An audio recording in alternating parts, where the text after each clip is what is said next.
Before I hit play, it took a minute for me to be able to record this.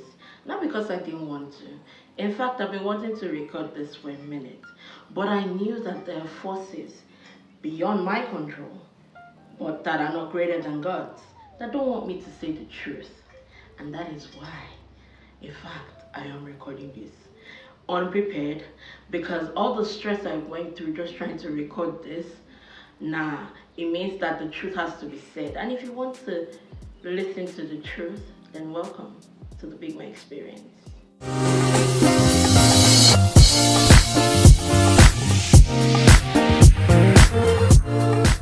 If this is your first time seeing me, my name is BigMa. This is my channel, and welcome to the BigMa experience.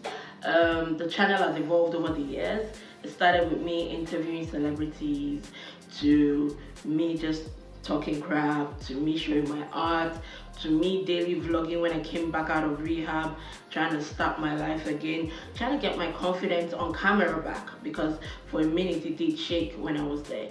And now it is me telling the truth about my life. The reason I started all this shalaye in the beginning is because this particular vlog is going to be me speaking some truths that they do not want me to speak. The reason being the stress I have gone through just trying to record this. It's crazy. Anyways, there are a lot of people out there that always wonder, why is it that, my friendships don't last? Why is it that there's always one issue or the other here? Why is there always so much drama around my friendships and yada yada yada? Why is it that people always have issues with me? I know a lot of you are nodding as you're listening. Yeah. Well, I'm about to say the truth about that. Now, a lot of you are not going to like what I'm about to say at all. But that's the thing about the truth. It's not meant to be sweet. It's meant to be heard. So, it's time for the truth. But I'm going to have to make it, into like a history lesson. Because you have to go all the way to the beginning to be able to understand. And I'm hoping this video is not too long. And if it is, I'm going to do part 2. Nothing I will do. Anyway, I grew up in a home where the only true love I ever experienced was from my parents. Yes. And you say that, but you have siblings. Now, I'll explain. When I was a kid, I was not there are a few people that probably can relate to this, just a handful of people. I was not your regular kid. I didn't want to play with kids because I was always lost in my own world. I was always, I had 2 imaginary friends. Back then I thought they were imaginary friends. Now I understand better that they were my spirit guides. And they were with me up until the day I went to rehab. And then, anyways, but that's a story for another day. I'll talk about that when I talk about my spiritual awakening, and we get into that. Anyways, I was the kind of kid that would hide under the table that you're looking for, who just wants to be left alone. I don't want stress. I don't want no noise.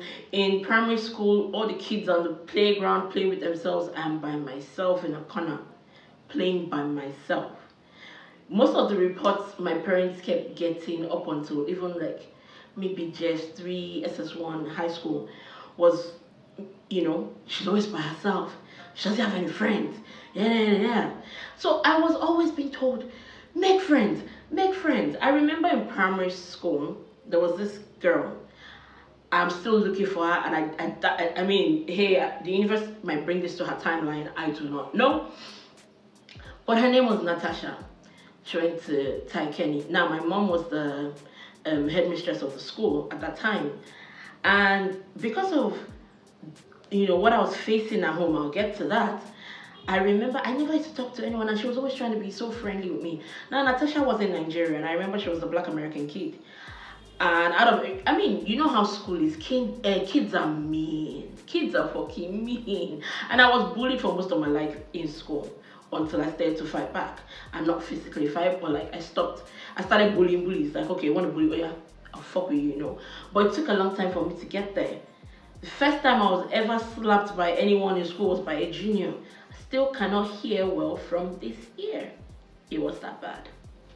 Anyways, Natasha was such a sweetheart. She would always try to befriend me, but because I was so used to just being in my own world, because I didn't think anyone would understand me, get me, know me, or even see me, I was fine being invincible. You understand?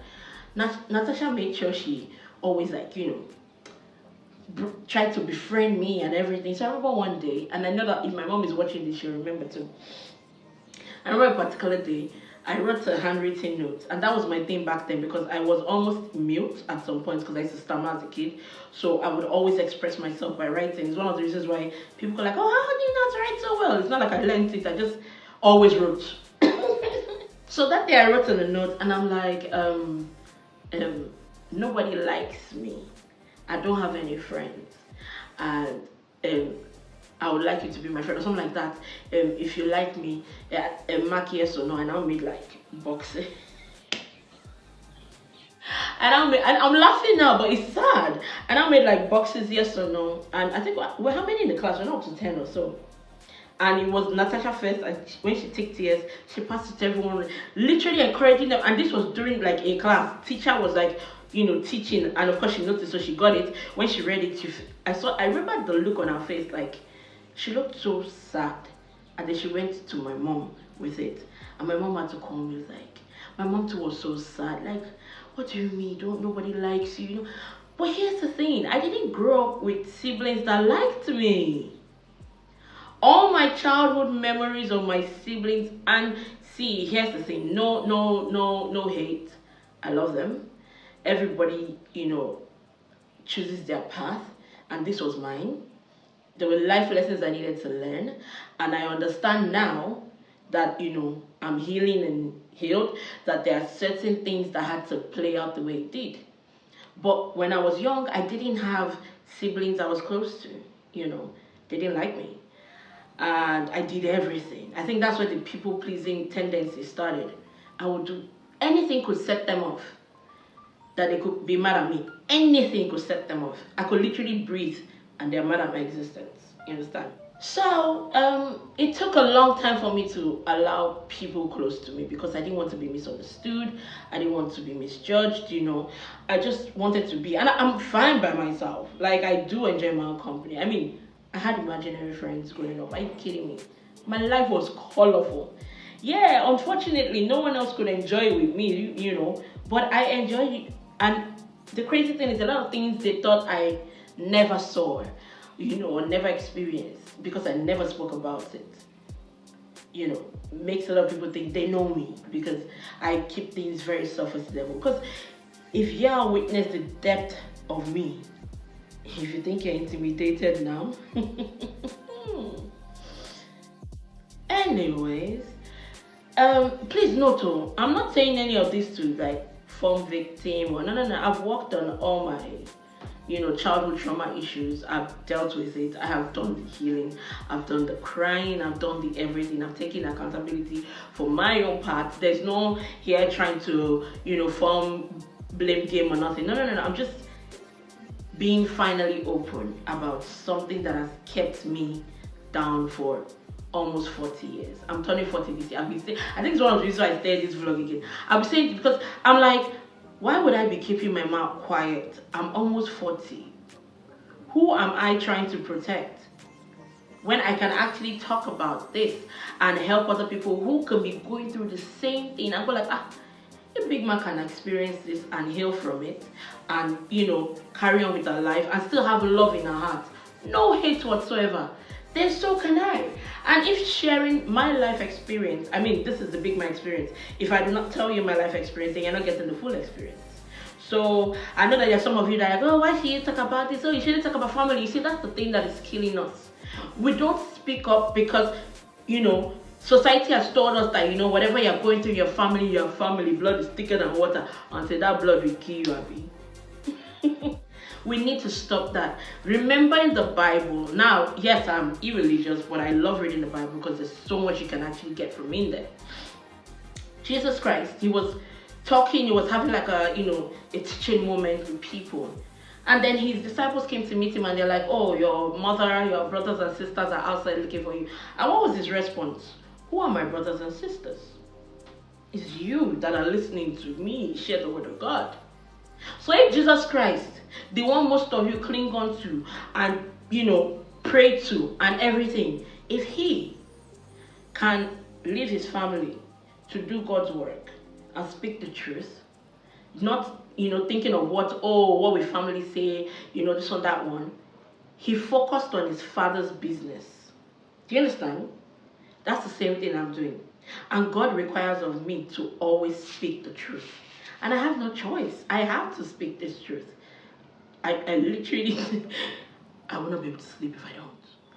Anyways, Natasha, the reason I brought her up is I've always wanted to thank her. Because of her, I realized that there are some people that can't see me. And when I say see, I don't mean physically. I mean see me, my soul. And I love being seen that way because when I see people, that's what I see.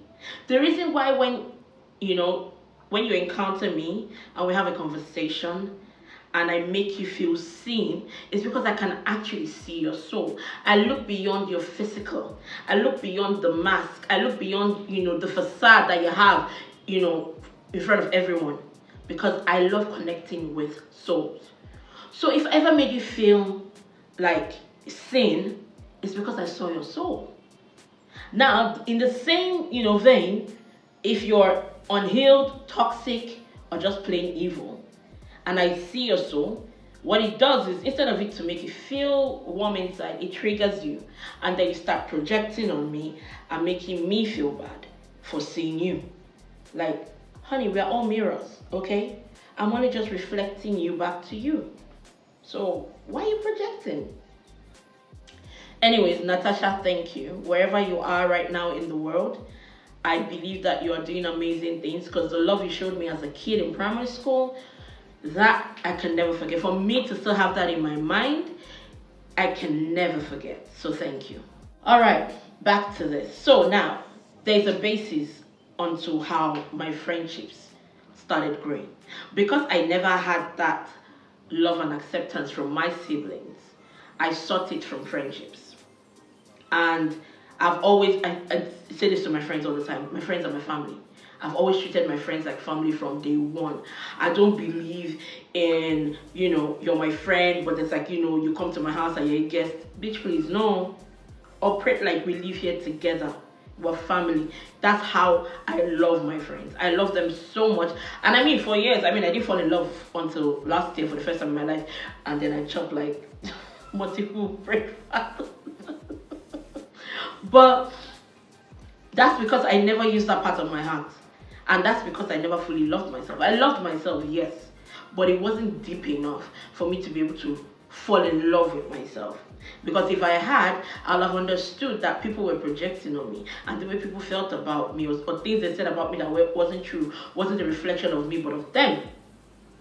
And it took me 39 years to realize that.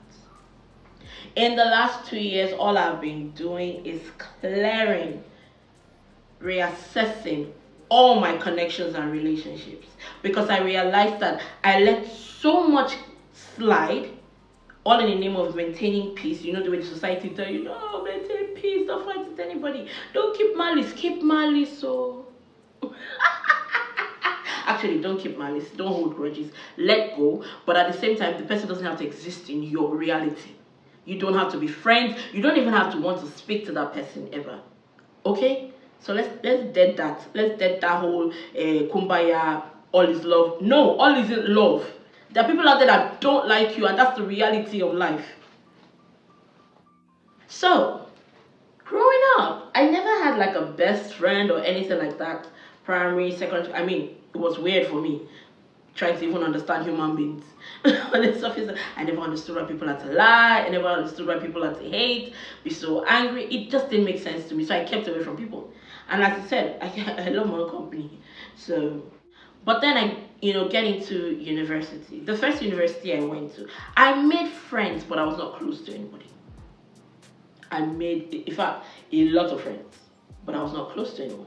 Nobody could actually really say they knew me. Even up till now, I don't think there's anybody that can actually really say they know me. Not, if I put it on a percentage thing, probably 45% is the most people know. Because I trust me, I hold back a lot.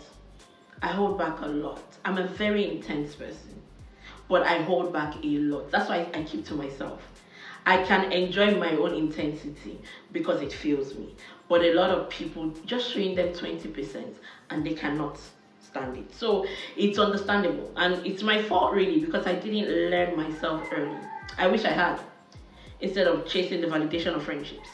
Now, the university where I had my first ever best friendship, it was because for the first time, because okay, there's one thing about me I've always had. I can almost telepathically communicate or feel people basically. Like before, if you're someone I'm very close to, just before you call my phone or something, your thoughts will literally cross my mind, basically. Or if you're ever thinking of me, and I'm like, I will just kind of know. And the first time I really experienced it was with the person I called my first best friend, because I remember the day we met. We met on her birthday while we were both writing common entrance into the same university. It was such a synchronistically dope thing. You get, she sat down by me. She helped me with my government. I'm Olodo. I do not know government. I'm Olodo. She helped me with my government. When we left, my shoe caught. She followed me. She waited for me to fix my shoe. See, I'm a clumsy clot. So for me, that was so like, oh my God, this babe, you don't even know me. You could have fucking left. You get, so I was endeared to that. And that's me. It's the little things. I swear to God. People think it's grand gestures for me. No, it's the little things.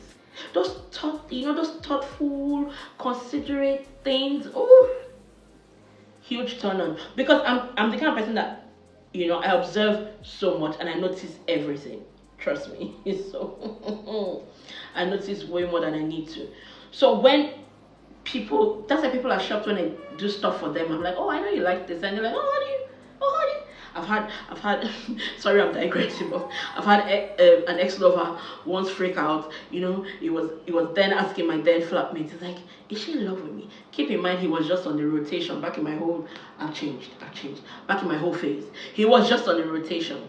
I guess I put it on him too good, but you get, like, I'm the kind of person that just because we're, just hanging out, let's use that word, hanging out, doesn't mean you shouldn't be treated like a human being. I don't believe in, just because we're not in a relationship, we have to be kind of like hostile and no. That just tells me you hate me. Like, what the fuck? You've seen the most intimate, well, not the most, but like, an intimate side of me, and then you're acting like I'm a fly. Are we okay? Just because you're too scared to catch feelings, I deal with that, honey. When I come to you and we're hanging out, trust me, ain't no feelings been happening here. It's clear, it's clean. I stick to my side of the lane. But then we're digressing. We're talking friendships. This is what our friend. So with that first best friendship, what drew me in was her consideration, and then anytime I'd think of her or something, she'll call or text or something. So it was so synchronistic for me. I'm like, oh, we're twinning, you're in my head, we understand each other and all of that. Bro, haha. And for the 7 years of our friendship, I realized later on that she was my best friend. I wasn't hers. In fact, I was barely her friend. I was just a filler for while she was either by herself or, single. But once there's a man in her life, and she used to do this thing back then when we used to hang out, where even when we were in school, before we even left school and, start facing, the world, she would always do this thing where I'm talking to a guy, or a guy comes to talk to me. She when we're in school then. And me, I'm sorry, I always talk to fine boys because, look at me. Anyways. And then next thing, she'll show up out of nowhere and literally block the entire conversation, make the guy feel weird, and he'll leave. I've had guys years later tell me, yeah, that your friend was very weird, she was always blocking. I'm like, I noticed too, but I never said anything. You know why? Because I didn't want to lose my friend. You know that, sisters before misters type shit. So I'm like, I didn't have no single boundaries. Boundary coco, none. And that's because I didn't know. I've never had this kind of, if I had, a bond with my siblings, I would understand and watch for these things, but I never had it. So anyone that showed me a little bit of friendship and attention, yes. And this went on for 7 years, where she Won't go into that. But that ended, and that only ended because she was getting married. And the person she was getting married to, I can never forget this. She met this guy at work, and she was actually at mine during this period because where she was working at was close to mine, so it just made sense. And she was always telling me about him, I'm like, man, slow it down. If I knew what love bombing was back then, I probably would have. But I just knew that, like, it's a little too intense, from the jump. Like, chill, babe. And this one that's never been, like, single. And I have a theory about people that don't stay single. Codependency is toxic. If you cannot be by yourself for an extended period of time, you are the problem. That's what I'm saying. And next thing, she's really talking to this guy, they're talking all hours and all that, blah, blah. And within 2 weeks, they start dating. So engagement. All right, babes. And this period, I remember she was like, she's going to be celibate till she's married and stuff. And I'm like, I'm proud of you, that's cool. I mean, back then, I'd always drink, smoke cigarettes, because that was who I was. I do not regret any life choice I've ever made. That was a stage of my life. I enjoyed doing it then. And I've never, I pray someone comes out and says I've ever tried to force them or influence them to do any of the things I do. I pray. Because I've never. In fact, I would ask you why you want to do it. If you say, oh, I just want to, okay, you want to try it? Okay, cool. Do you like it? Okay, no wahala. It's not my place to stop you. But I would never influence you to do anything you don't want to do. Like me? No. Free will is one thing I would never touch. But there are people out there that will tell you that I made them do things, which always makes me laugh because like, I barely make myself do shit. How am I making you do anything? Took me almost 40 years to pick my own ass up and actually start doing what I needed to in my life. You now think I'm trying to make you do shit? Bitch, please. So, that friendship ended after she got proposed to by the guy she had only been dating for 3 months. And why did he end? She had started complaining that the guy was complaining that because he was Muslim and he doesn't like, Muslims don't drink, don't do all that, which is, it's fine. It's a boundary in the religion and you should respect it. And, she stopped because we used to do these things together. Keep in mind, she stopped. That didn't stop us from hanging out. You're my girl. Like, I don't care you don't have a vice. I care about you. But apparently people think that that's the only reason that I can't give a damn. But side notes, anyways. And then, 3 months into dating, he's planning to propose to her. But here's where it gets weird for me. I didn't hear about this planned proposal until a week off because he was going to use when I say my restaurant, that there are places you go to, you introduce people to because it's special to you. And it's very, very, it's dear to you. I'm very, very, very possessive about places because it's not everywhere I can go. I'm an energy person. They're not, there are houses, there are buildings I can't stay in or enter or sit in. But this particular place, dear to me. Not just because of how safe I feel there, but of the family bond that my parents created in this place. So I bring you into my life and I introduce you to this place. And somehow, you must have mentioned it to this person because I'd already talked about it before that it would have been so nice to get proposed to in this place. And then a week to them, the only reason I got involved in the planning was because this place is a Chinese restaurant and it's a traditional Chinese restaurant where the menu, unless you know what you want to order, you can't understand it. That's how, they've been in Nigeria for probably, if not 50, 30, 40 years. I don't know, long time, sha. And I don't want to mention the restaurant, but if you're on the mainland, you live on the mainland, you know what I'm talking about. I'm leaving it at that. And the fiance only reached out to me because they had tried ordering, placing orders ahead. Because when you want to reserve the place, that's what you do. You have to place food order, everything. And they didn't understand the menu, so they had to reach out to me.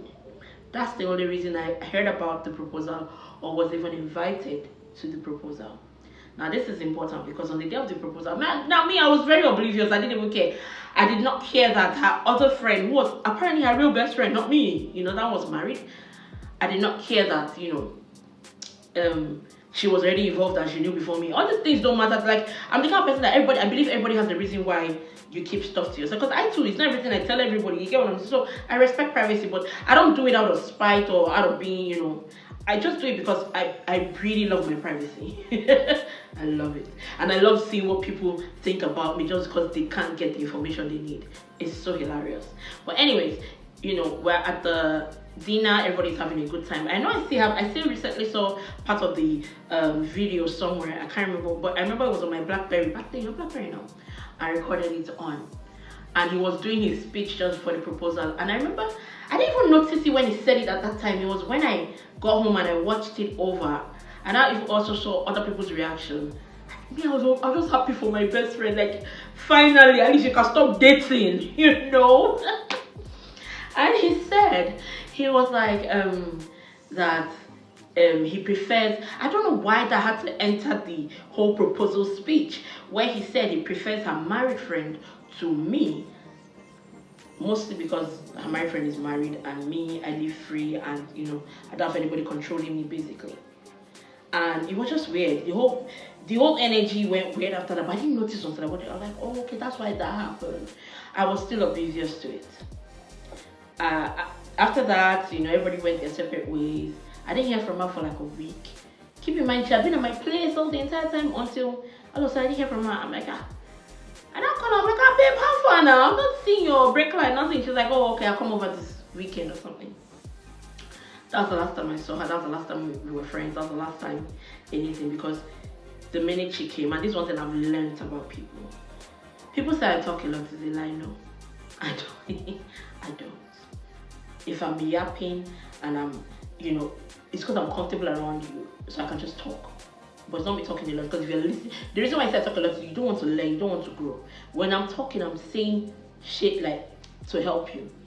There are only a few people that see my very silly side. Very silly side. Very. Anu is practically maybe the only person that sees every, and that's like my longest friendship.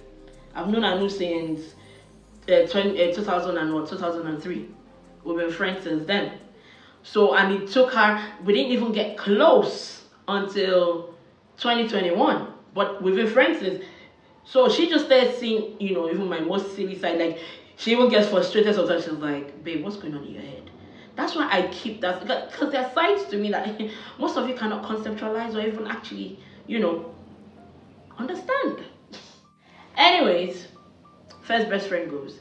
I never got an invite to her wedding, nothing. But she invited friends that she met through me. It was through them I heard about the, wedding. And they actually attended, which is another weird thing friends I've had do when we fall out. Like, I'm the kind of person that I never learned, as I said, I just started learning to human. I never knew that you do not mix your different fractions of friends.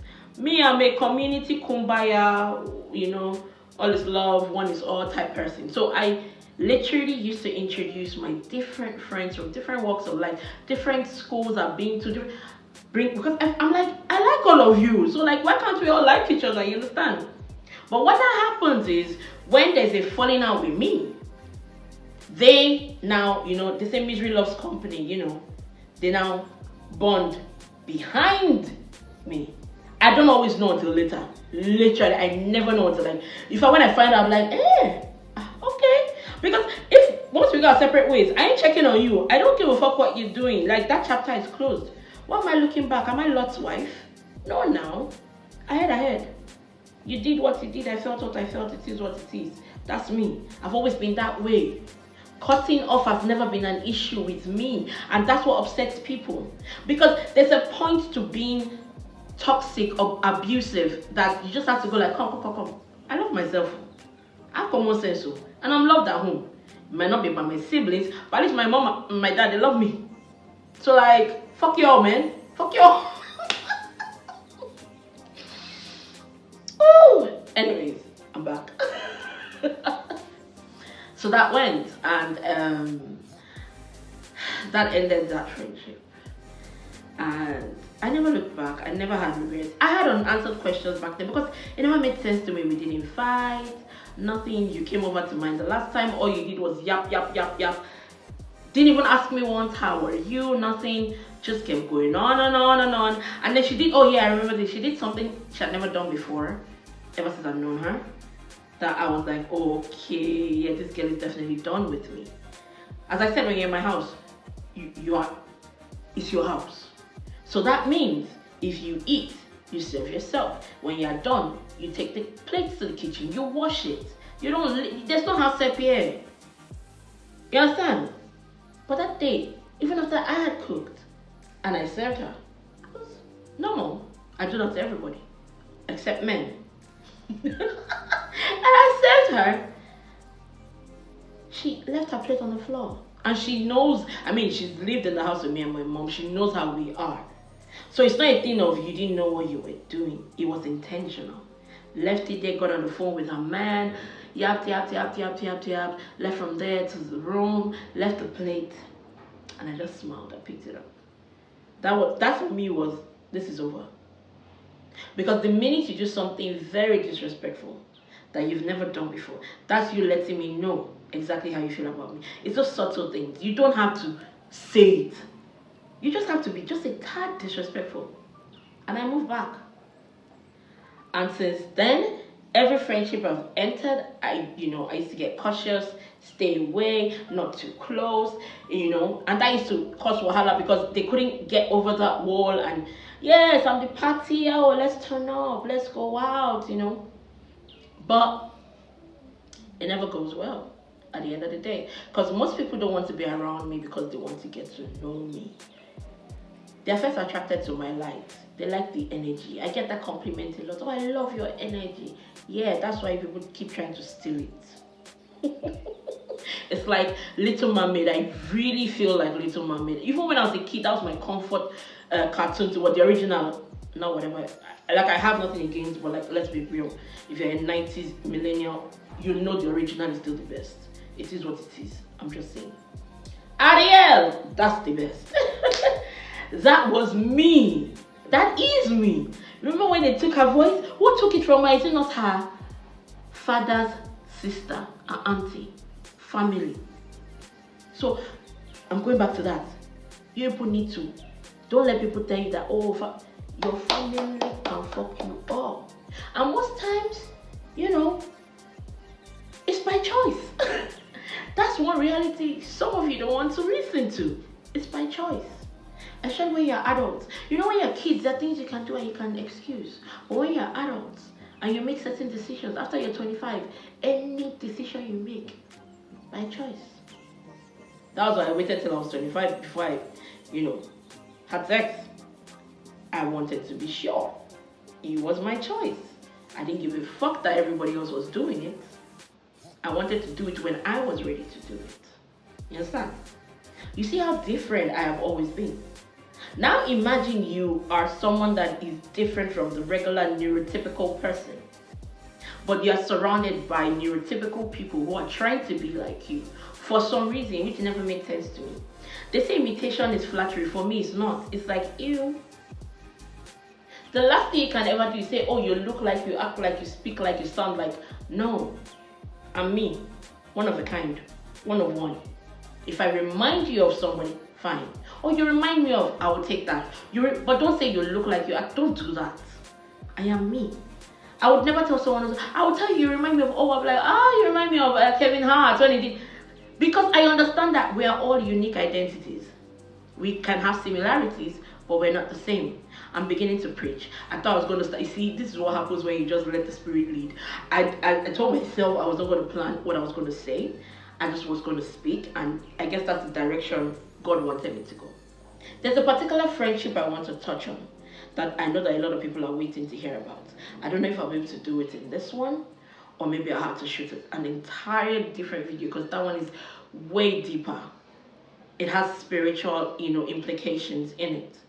And the reason I need to speak about that one is because the person still stalks me, even though I have made it clear I want nothing to do with this person. The person has people watching me, and they think I don't know. The person isn't just watching me in the physical, but also in the spiritual. Like, come on, aren't you tired? Is it by force to be friends? Or are you missing the energy? Is that what you want to steal again? Wasn't 10 years enough? You still want more? Really? What have you done with the ones you stole? You should give up though. You should. Because it's like karma keeps telling you, stop. But you're like, no, coconut head. Anyways, I don't think I'm going to put that in this video. I'm going to dedicate it specially because that one has some ups and downs and a lot of people need to hear the truth. So the reason I do not have friends, it's not because, I have friends. The reason my friendships don't last is because most people approach me pretending they want a friendship, but the truth is, they just want to harvest my energy. And on the other side, it starts off as them wanting the friendship, and then I start to trigger their unhealed inner child wounds and trauma, and they start projecting on me because for some reason I have to pay for some pain I didn't cause. Encountering me coming into my life, even if briefly, would start a tower moment in your life. And a tower moment means where you have to start realizing the places in your heart, in your soul that is unhealed. And it's not my fault. I could just say hello and smile at you and that's what triggers you. I've seen it happen so many times. At first I used to wonder what the fuck is going on. I'll just be inside kicking, minding my business and I'll just be triggered by my existence or my smile. At some point I had to start wearing like sunshades everywhere. Because I'm like, maybe they're looking into my eyes or there's something there. You understand? But I realized, no, it's just my energy, is who I am. And thank God I enjoy my own company. Because if not, if I was a codependent motherfucker always wanting people around her, it would never end well. I mean, I had that phase in my life where I did have that. And that's the one that's going to be in the next video where I'll talk about it. I think this is long enough. It might even be way too long. So I will talk more in the next video as to why my friendships do not last, and that particular friendship that thought it could end me but didn't, because God don't play about me. I always mind my business, they did my own lane, they mind my business. So if you're ever wondering why you just always got angry at me for no reason, something just about me triggered you, it's your unhealed wound. It's your childhood trauma. It's not me. Because I'm not perfect, don't get it twisted. But when it comes to friendships, I know I have given 1,001%. Because all the time, all the energy other people were using to divide in friendship and relationship, I didn't have that. I didn't have relationships. I had buddies. It was buddies. Yes, I had buddies, but not relationships. And not buddies, B-U, no, buddies, B-O-D-I-E-S. Okay? So if you ever thought we were in a relationship, really? We were? The last person I dated was 2012. Oh. Rest his soul, he passed in 2019. Happily married though, to someone else with a beautiful kid. But we remained great friends till he passed. So, unless you're him, I do not remember. You were a body. Thanks for counting. And on that note, I'm going to end this particular one. I just wanted to come on here to start the conversation because it's a really extensive conversation and I'm hoping I can get through it without, being spiritually attacked again. Anyways, if you've watched this far and you want to be part of my community, it's a community of light, the BigMa experience. It's a soul family. Here, we talk about God, spirituality, and how to be better people. So you should actually subscribe because there's more tea. So much shit has happened in my life over 40 years. I'd love to go into. And for those of you that are looking for more, insight into the whole sibling thing, it's not your fucking business. I've said all I need to say, and that's that. I don't need to go into any details. I've done my work. I've done my inner healing. I've made peace. I've let go. But that doesn't mean I wouldn't speak the truth. It is what I experienced. It is what brought me this far, and is what shaped me and allowed very toxic people into my life. And I'm glad that I have been able to take my power back and stand in my light and realize that I'm exactly who God made me and there's nothing wrong with me.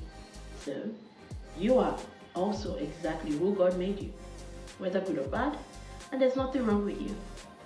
You just have to be able to wholly accept yourself. That's all God wants. And love yourself. Yeah. I always use the example of Joker and Harley Quinn. He's the most misunderstood villain. But he loves, and he loves deep. So if it's someone like the Joker can love, even the devil loves. So why won't you love yourself? I'm just saying. Anyways, until next time, stay kind, give love, be peaceful, and yeah.